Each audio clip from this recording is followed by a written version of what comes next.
You know, you take someone like Scratchman Apu, right? Well, he's got a 350 million berry bounty. And if Zoro can come in there and hit him with that Shishi Son Son, no name, one-shot him, then he's got to be at least double Apu. He's got to have a 700 million berry bounty post Wano. Confirmed.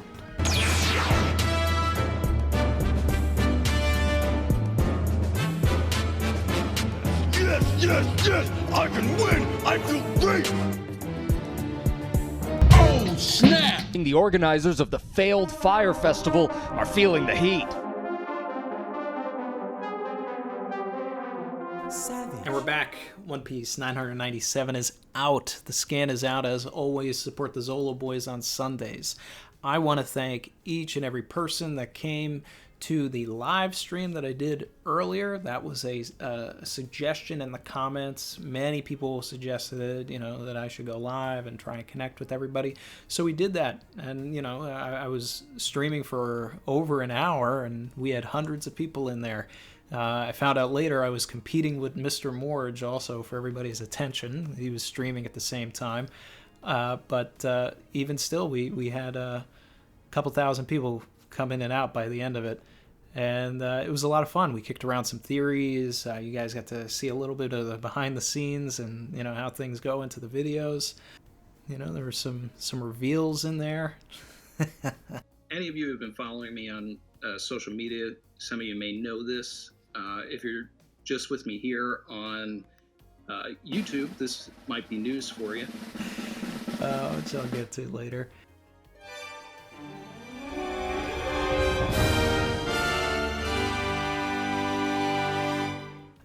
Getting into the chapter, we have a very Zoro-centric chapter, Zoro MVP chapter for sure. It is called Flames, and there are elements of the chapter that were flames.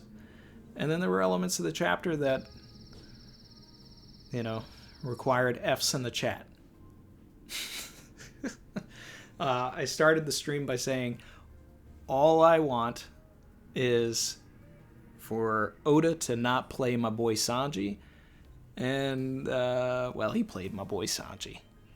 There's a way out of this for Sanji, okay? So, essentially, I don't want a Khalifa 2.0 situation, and I actually had a whole thing about this in my review for 996 that I had cut out because the video was way too long, and I went on too long of a rant about how I did not want Khalifa 2.0. There's claim for this. I believe that it's just Black Maria getting undressed or something. Oda's going to do some cheap trick and make Sanji look stupid and have sort of a Khalifa situation in Eni's lobby, probably. So Oda seems to be setting up Khalifa 2.0. And, like most of us thought, it was Black Maria. I did go on a long rant about the Revolutionary Army, but essentially I did that because there is still claim for them to show up. Whether they do or not, it doesn't matter because Oda has set this up over hundreds of chapters that they have a beef with Kaido based on the weapons. The person who was 100% right on this was Artur. You can check his video out about Obi Mawashi, which is a Japanese joke that appears in several forms of media. Now it's made its way to One Piece. So Sanji falls for the trap of Obi Mawashi and goes in there to try and save somebody. This is well within his character to do. He's a white knight. We've seen him do this countless times. He gets caught in a spider's web. Now, I've talked on several occasions about Oda's affinity for Japanese mythology throughout Wano. I believe that this is another case for this. I believe that Black Maria is likely a representation of Joro-gumu, mythological yokai within Japan that represents a shape-shifting spider. So you have this gigantic spider that shape-shifts into a seductive woman, an oiran, a prostitute, what have you. If you look up pictures of what the Joro-gumu looks like in its woman form, it is almost exactly They're the same Black picture. Maria, all the way to holding the pipe. I believe that this is what Oda is setting up, especially considering that we've already seen a Spider Zoan Onigumo, the vice admiral that was at the Buster Call and later Marineford, has the Spider Zoan. So this would have to be a different classification of the Spider Zoan, model Black Widow, he could be a Brown Recluse, something like that. But what's more likely than not is that this is, maybe the Kumo Kumo no Mi model Jorogumo. One of the powers that Jorogumo has is that they're able to manipulate little tiny spiders that breathe fire. So we'll see if that happens. When Sanji got caught, I was hoping he was going to Diable Jambe his way out of that, but no, he is captured. Just have to say that you're fine when you're not really fine. Keeps playing with my boy. But from a writing standpoint, there are some interesting things here. I don't know if this is a translation of the scans. I'll have to take a look at the official, of course. But there are things here that make me question the intentions of the people that have captured Sanji. They say things like, ooh, we have caught another warrior of justice. Now, of course, there's the key word another, so who's the other person that they caught? But the fact that they're mocking him for being a warrior of justice allows a twist to happen later if they, too, are warriors of justice and that they are actually against Kaido. So Black Maria could be a double agent against Kaido, and that these are, her crew members from before she joined the Togiropo. Also, speaking of the yokai, the woman that is the subject of the Obi Muashi bears a very strong resemblance to Sarah Hebi, who was the gifter at the beginning of Wano that was polluting the minds of children in that class. She was the teacher that was essentially selling propaganda about Orochi with the stories of Odin. This character here looks very much like Sarah Hebi, but without, seeing the colors. It's just another case of Oda drawing women that look the same. Savage. If it is her, then I'm more likely to think that this is actually a real trap and that they are evil. Because you can't be polluting the minds of children and turn around and actually be a good person. But then there's other elements, like Sanji saying, if you untie me now, I'll overlook this. And Black Maria's infatuation with having Sanji like her. And I don't think that it's played up as a seductive sexual nature, but I think it's more simplistic than that. So there is an opportunity for Oda to flip this, but then there's also the opportunity for him to play it the way it is, and then it's Khalifa 2.0. So as of right now, Sanji fans are taking an L. We move on. We've got Luffy and Jinbei. They're heading up top. A bunch of the guys from Udon have created a ladder. Now, this allows them to completely bypass the two gifter headliners that we see sitting on the steps waiting for them. And these are Poker and Mazurka. Now, Mazurka is a Polish card game. I don't expect this character to be important enough to really go into the details of how you play Mazurka. Poker is obviously one of the most popular games in the world for cards. And I'm surprised that that name has been, essentially wasted on this nobody that I don't expect to see more of. If we do, wow. But I think these are throwaway characters. Then we get to it, the real meat and potatoes of the chapter. Now, I'm a Sanji guy personally. Always have been, always will be, but I do enjoy me some Zoro hype. I'm not one of those guys that does not want to see Zoro win. I want to see him win, and I really enjoy it when he does. I said last week that Big Mom heading up top was going to kick him into high gear. And it does, but the catalyst is Kiku's arm falling down. Oda, you savage. Savage. God, you just gotta keep rubbing that arm in our face. But Zoro goes into complete demon mode here. He goes full beast mode. Takes out a bunch of the Onis, the gifters, and then he one-shots Apu without even naming the attack. He is like so over it. He is, when he says he's not playing any games, we see that he is not playing any games. I believe you, Zoro. I believe you. That's a great panel. It's a great panel. The power scalers are going to go nuts. So all this stuff with Chopper is actually being resolved a lot quicker than I expected. But that's okay. Let's continue progressing the story. We have a great moment for Chopper. We have a great moment for Zoro and Chopper with the handoff. You know, I always like seeing Zoro, you know, give those my mans to the group. But the biggest Zoro moment for me wasn't even him taking out Apu. Like, that was cool. But what I actually liked was him yelling at Queen.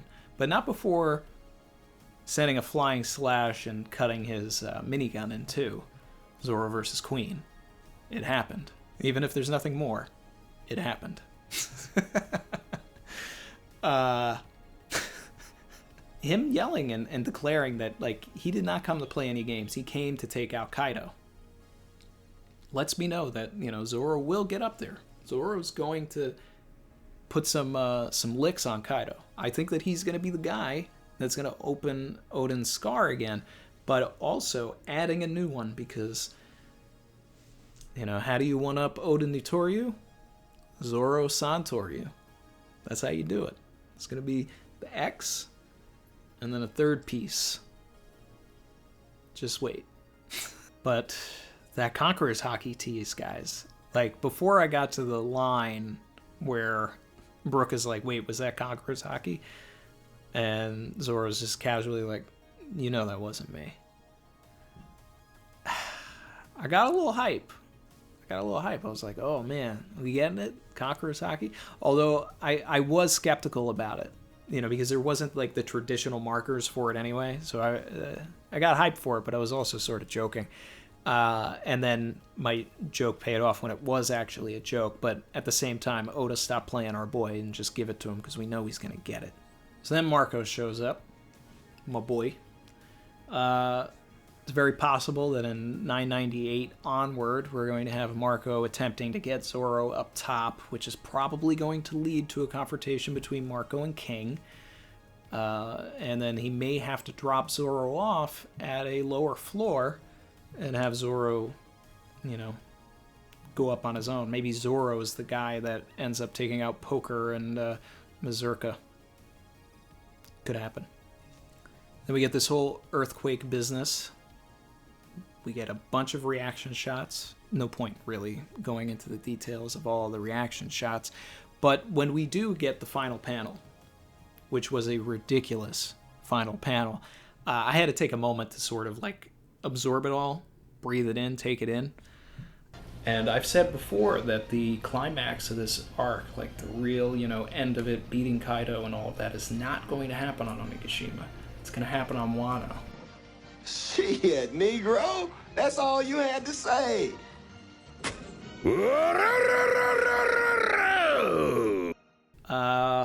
Wow. This is one of the most impressive feats that we've seen in the entire series. Kaido lifting this entire island and bringing it over to the Wano mainland. So who else got like major Shiki vibes, right? You know, the villain in Strong World. This is the Onigashima Project, the new Onigashima Project that he was speaking of right before he killed Orochi. It's very possible that he's going to drop this right where Oden Castle used to be, but it'll be interesting to see the scale of, you know, how big this area is compared to outside the Flower Capital and all of that. You know, they were talking about getting the ancient weapons, and I was like, okay, well then if this fails, and they go and get an ancient weapon, and then we kind of go away for a bit, we come back, then we beat them up there, but now that we're moving over there, we don't have to do all of that. The main thing is that for Luffy to win, to actually get a decisive victory, the people of Wano have to see him beat Kaido. Which now I'm starting to believe that Luffy can. Not that I think that he's actually powerful enough to do it, and he's definitely not able to take on both Kaido and Big Mom at the same time. I truly believe that Big Mom is going to continue to be sidelined and like kept away from the main fight somehow. different things are going to continue getting in our way. If we do get a panel of Luffy versus Big Mom and Kaido at the same time, even in Chapter 1000, it's going to be wild. But I just wouldn't see how he's going to get out of that situation. I'm just hoping, I mentioned this in the stream, but I'm hoping that we don't get a Dressrosa Skypiea situation where Luffy gets knocked off, and then, we get 10, 15, 20 chapters of him trying to make its way back up there to finish the fight with Kaido. But it could happen, to let everybody else breathe and do all of their things, and then Luffy gets up there and it's too late to help anybody or something. These are all possibilities. But one of the most important things was actually the scene with Yamato and Momonosuke. When we learn about this, Momonosuke is learning about this too. And why is it important for Momonosuke to know this? Because he too is a dragon. So Momonosuke should be able to do this as well. I do not expect him to do it on the scale that Kaido is doing it. I don't expect him to lift an entire island. During the live stream, Isopod donated with a super chat and said, what if Momonosuke uses his fire to prevent Onigashima from falling on the citizens of Wano? It would be a great parallel to Odin and the Boiling Pot incident.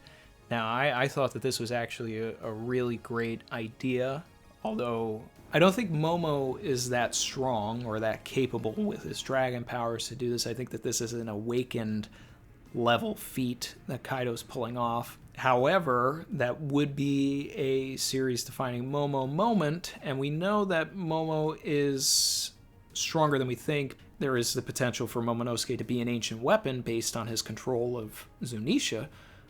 Maybe that could tie in. What if Momo lifts Zunisha and brings it onto the mainland of Wano? Now that would be kind of nuts. I just thought of that. But that's tinfoil for real. So essentially the entirety of Onigashima going to Wano means that this arc can end in this arc. It's not something where we fail and we gotta go somewhere and come back. There's the possibility for that, of course. I still think that we're going to have to have some sort of a time skip where everybody trains before they're ever going to have a chance against the world government or Blackbeard. But, we'll see. Everybody in the crew's got to learn hockey, in my opinion. But even more than that, if Kinemon didn't have death flags before, they are even higher now. Because if this moves to Wano, then it opens the opportunity for a Kinemon and Suru reunion right before he dies. Because they'll be there. She'll be there to see it. That's gonna hit the heartstrings for sure. One thing that I did reveal in the chat that I feel is important to bring up here as well is that if you're just with me here on YouTube, this might be news for you, but anytime in the next 5 weeks, I'm going to be a dad. I have been expecting my first child for 8 months now. So, thank you guys. Thank you. Yes, Dad D. Troy. Chrissy and I have been expecting for pretty much the entire pandemic, and it's getting real close. The expected due date is 1/1, which is, funny enough, Oda's birthday. Whether he actually arrives on that day or not is, of course, entirely up to him. I think it would be pretty fun if that's what actually happens, but, it's, like I said, it's up to him. What's going to come first, Chapter 1000 or my son? Put your bets in the comments.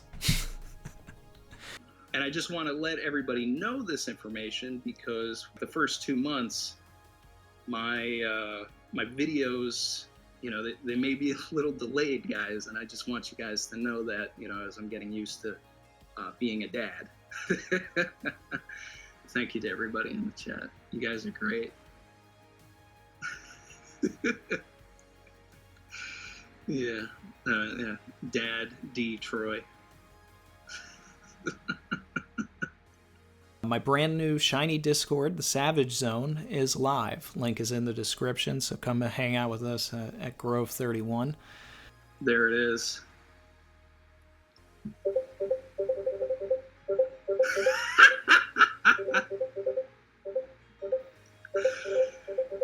Oh, wow. Yeah.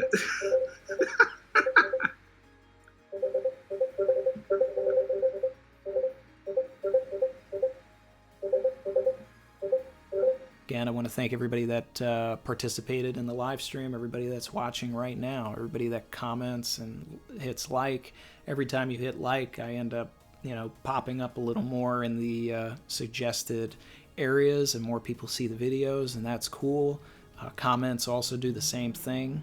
Yeah, this is awesome. And I want to specifically shout out everybody that actually donated in the live stream, which was unexpected and very cool. So thank you specifically to Jake Brown, Loggy Doggy, Kabir Saxena, Jonathan Rivera, Christian Jinx, Isopod, Bryce Mayone, Robert Horton, and Oh My Poo 123. Savage. If I missed somebody, I'm very sorry. I thought I got everybody. Please let me know if I missed you, and I'll include you in the next video. I'll shout you out and thank you there. And yeah. So that's gonna do it, guys. Thanks so much, and I'll see you in the comments. Hopefully, I'll see you at the Discord, and let's get some good conversations going. All right, later, guys.